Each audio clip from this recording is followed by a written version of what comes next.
ሥላሴ ትትረመም ወትትነከር ሥላሴ ትትረመም ይመስክር ዮርዳኖስ ይናገር ታቦር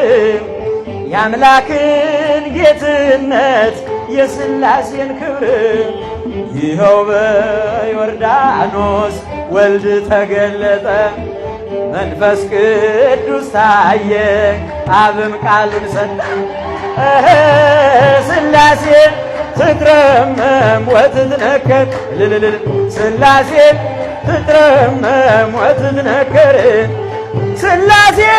ትትረመም ወትትነከር ሥላሴ ትትረመም በስም ሦስት ሲሆን እንዲሁም በአካል በግብርም ሦስት ነው ያለ መቀላቀል